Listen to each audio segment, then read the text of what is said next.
Ready ka na ba sa unit turnover mo? Sa sobrang tagal mong hinintay yung araw na ito, malamang ay nai-imagine mo na yung feeling na makukuha mo na yung bahay mo. At sigurado akong marami ka ng plano at gustong gawin kapag nakuha mo na yung dream house. Oh, yeah. Pero, what if yung iniisip mo ay iba pala yung mga yan? And what if it's turnover na dapat yung bahay mo pero meron kang hindi sinunod dun sa turnover process? And what if sinabi sa inyo na ganito palang araw yung unit turnover nyo pero hindi pala ito matutuloy? Well, madami kayong nag-iisip nito at yung iba na-experience na din ito. Bali kami na turnover yung unit namin last year tapos naipakita na rin namin kung ano ba yung actual na nangyari dun sa aming unit turnover. At ngayon, ipapakita namin sa inyo gamit yung drone kung ano na ba yung itsura ng mga hinihintay nyong bahay para naman madagdagan yung excitement nyo or pwedeng madagdagan din yung sama ng loob. Pero, kapag dumating na yung araw ng turnover schedule nyo, ano ba yung dapat yung i-expect dito at ano ba yung mga kailangan nyong ihanda para maging smooth yung turnover process ninyo? Hi, I'm Ping at ginawa namin itong video na ito para mabigyan kayo ng information para sa upcoming unit turnover nyo. Bago natin paliparan ng drone yung mga respective blocks at lots nyo, i-discuss ko sa inyo kung paano ba yung turnover process dito sa Amaia. Though pwede nyo namang i-forward dun sa drone shots kung yun lang yung habol nyo. Pero, kung ayaw nyo magkaroon ng issues during unit turnover, huwag kayong mag-skip at panoorin nyo itong video hanggang sa dulo. So para sa agenda natin for today, pag-uusapan natin yung mga sumusunod. Una, ano ba yung expectations natin during unit turnover? Pangalawa, ano ba yung mga kailangan nating ihanda? At pangatlo, bibigyan namin kayo ng construction update para naman malaman nyo kung ano na bang itsura ng mga units ninyo. So, simulan na natin. Una sa ating agenda is yung expectation. So dito sa part na to, isi-share namin sa inyo kung ano ba yung mga dapat yung i-expect during yung unit turnover ninyo. So, una, kapag iti-turnover na yung unit sa inyo, makaka-receive kayo ng Notice of Acceptance Letter. So, yung laman nito ay sinasabi ng developer kung kailan yung unit turnover date ninyo. Not sure sa magiging details nyo ngayon, pero sa amin, ni-require kami na magdala ng 2 photocopies ng government IDs. Then dun sa email, meron naka-attach na Notice of Turnover and several forms na kailangan nyong fill-upan.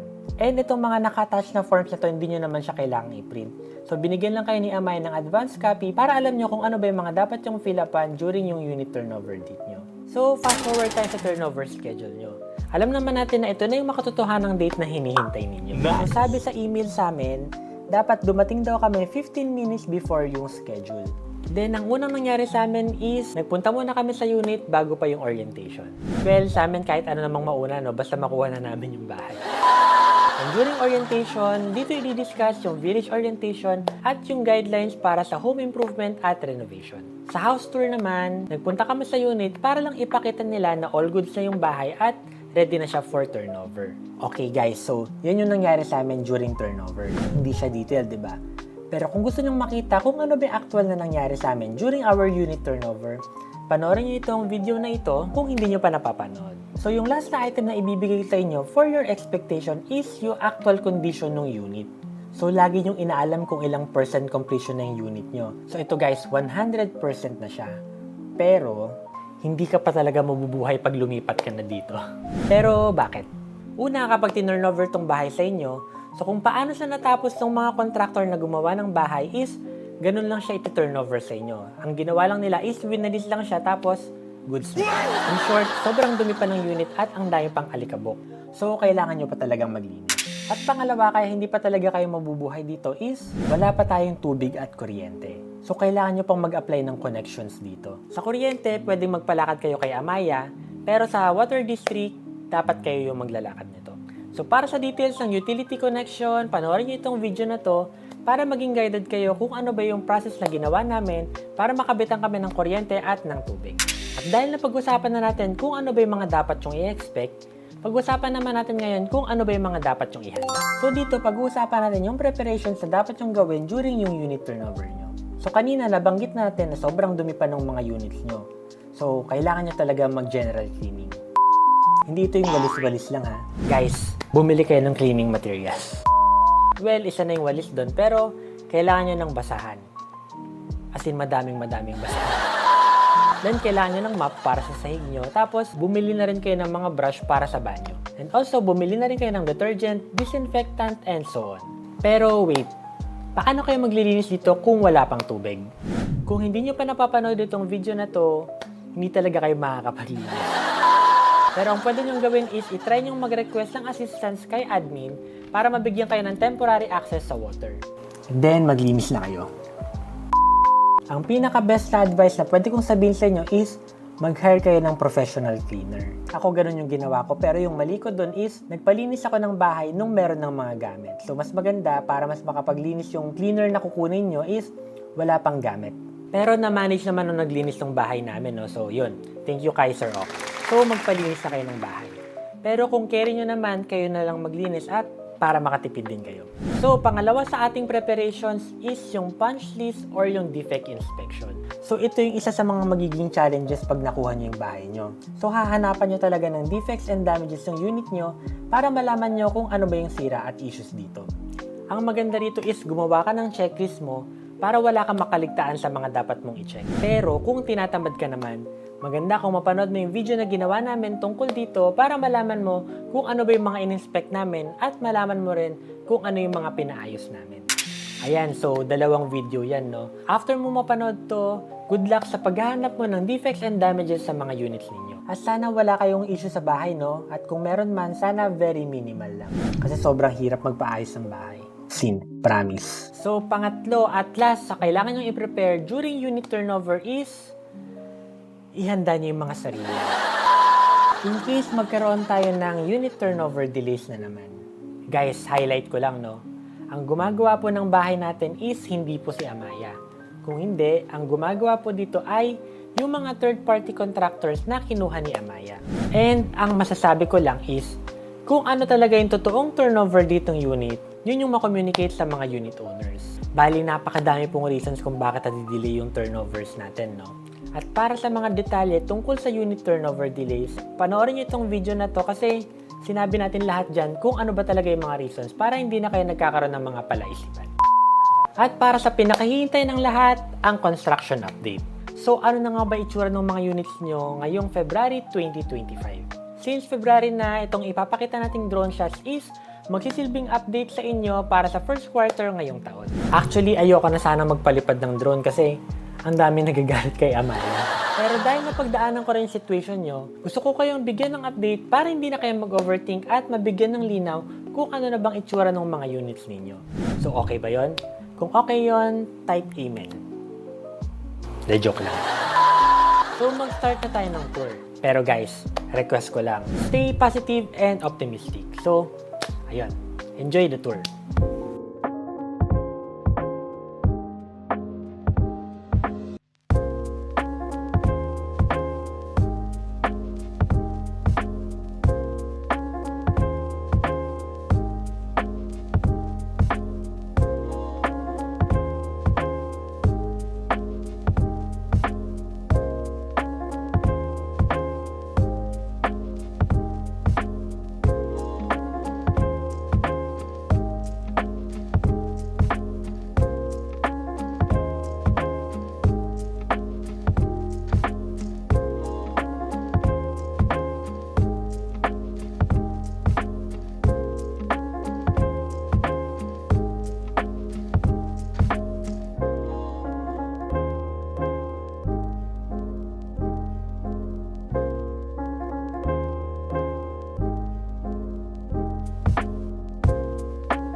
So, nakita nyo ba yung mga black fat lots nyo? So, kung hindi pa, mag-comment kayo sa baba para mabigay ko yung exact timestamp kung saan nyo makikita yung mga units ninyo. Okay?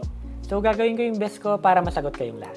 And para sa mga owners na ready ng units for turnover, congrats sa inyo at masaya ako para sa inyo. And para sa mga naghihintay pa, extend lang tayo ng patience at huwag kayong masyadong magpaka-stress. Kung delay man yan, I'm sure merong better plan si Lord para sa inyo. For more videos about Amaia, sana na-click mo na yung like, subscribe, and notification bell para maging updated kayo sa mga future video uploads namin. At kung tapos na, see you on the next video. Bye!